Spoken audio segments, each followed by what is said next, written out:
I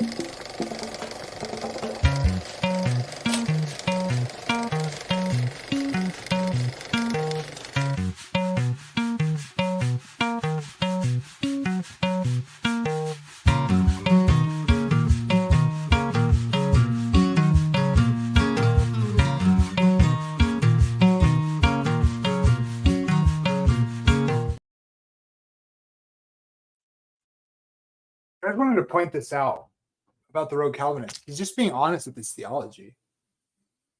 And this seems like it gets passed over. I just want to point this out. Look, if total depravity ultimately is not people's inability to be righteous, and it's really just the inability to believe the truth of the doctrines of grace, that you're totally depraved, and that God must regenerate you before faith, if you deny that, you're denying the very thing which regeneration is, according to that position.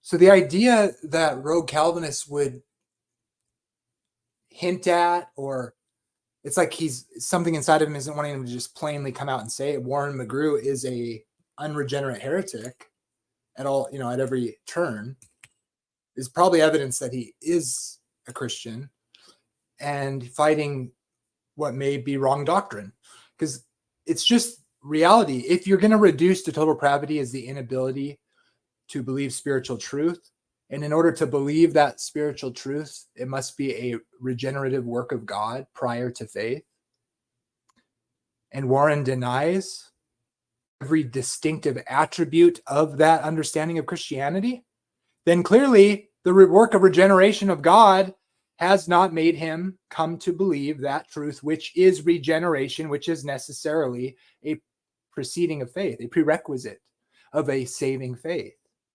I'm not trying to make trouble out of this. It just seems like the honest, logical implication of the claim.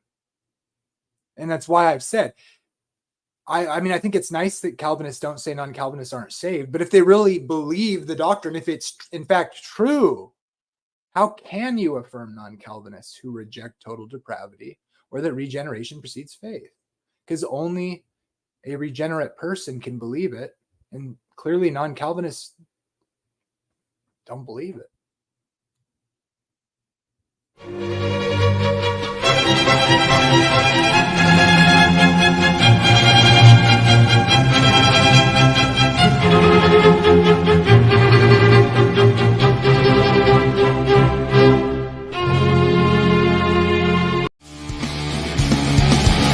Just another Saturday. Just another Saturday.